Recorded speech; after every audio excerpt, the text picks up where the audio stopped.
Friends, in this video, I'll talk about how Kirchhoff's law can be applied in inductors. As we already know that EMF induced in an inductor is minus L di by dt. So that is nothing but the potential difference across its ends, VB minus VA. Okay, and the working rule is, if we cross an inductor in the direction of current, the delta V will be minus L di by dt. And the converse is also true. If we cross an inductor opposite to the direction of current, the change in potential will be plus L di by dt, and keep that in mind that di by dt should be placed with sign. If current is increasing, di by dt will be positive when I increases and negative when I decreases. Okay, so di by dt should be put with sign. So let's take few examples on that. We have to find V1 minus V2 in the following cases. V1 minus V2, that means this will be the final and this will be the initial point. Final from 2 to 1, we are moving opposite to the direction of current. So delta V, which is V1 minus V2, again final is this, initial is this. So we are moving from 2 to 1. And the current is flowing in this direction from 1 to 2, so we are moving against the current, so that will be plus L di by dt. So let's check what is this gives. L is 15 and di by dt is minus 2. Because the current is decreasing by 2 ampere per second, the value of current has no meaning for this. Okay, so delta V or V1 minus V2 is nothing but, in first case, minus 30. Okay, we can also say that V2 is at higher potential. Part B, current decreases by 5 and we have to again find V1 minus V2. Again, this will be the final, this will be the initial. So we are moving from 2 to 1. Now we are moving in the direction of current. So I'll write L di by dt, but again put di by dt with sign. So minus, and inductance is L, di by dt is minus 5 as current decreases with 5 ampere per second. So that will be plus L into 5. That is V1 minus V2. Point 1 is at higher potential. In the next example, 1 and 2, again we have to find V1 minus V2. So we are moving opposite to the direction of current. We are moving from 2 to 1. And that's why I'll write plus L di by dt and just put the values. L is 20 Henry and di by dt in this case is plus 3 as current is increasing at 3 ampere per second. Okay, so that is nothing but plus 60 volt. Let's take another example. Find VA minus VB. And 10 ampere current is flowing, 5 ohm resistance, 20 volt battery, 10 Henry inductor, and an additional information is there that current decreases by 2 ampere per second. Okay, so VA minus VB, again this is final, this is initial. So we are moving from B to A.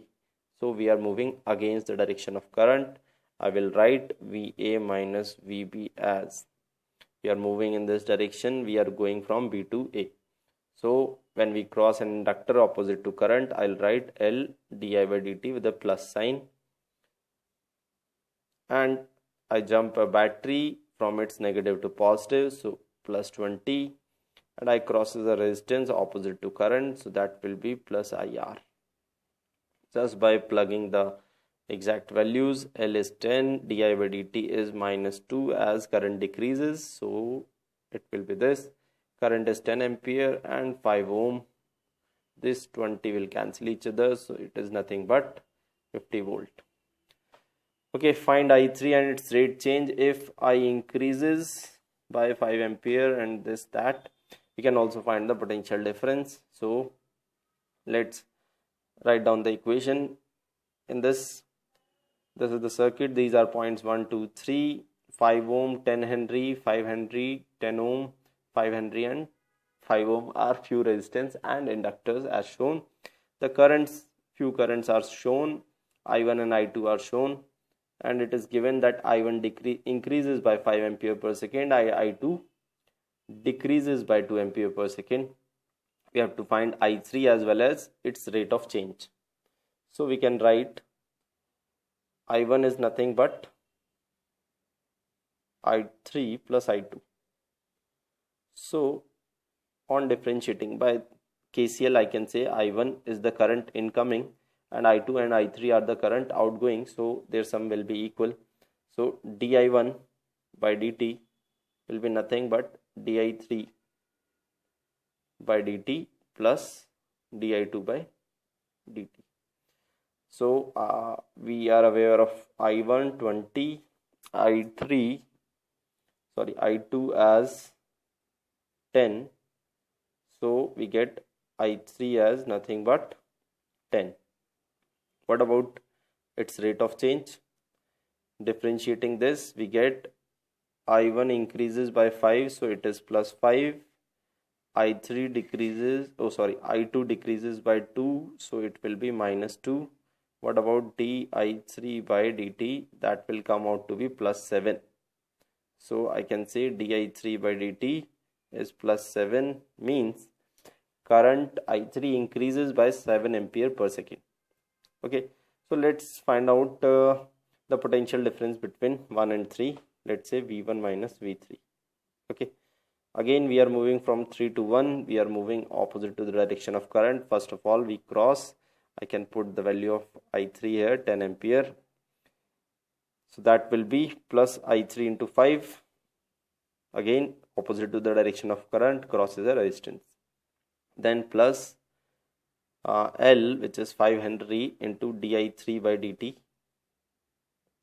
Then plus I Henry, 10 Henry, this, and this will be L di by L is put I1 by di1 by dt, and we crosses a resistance opposite to the direction of current, hence it will be resistance into current. Okay, that is I1. So just by putting values, 50, this will be 5 into 7, 35, this will be 10 into how much? Rate was 5 ampere per second, so again 50, and that is 100. So we are left with 235 volt. Okay, in this way I can also find V3 minus V2 and V1 minus V2, so on. Okay, enjoy.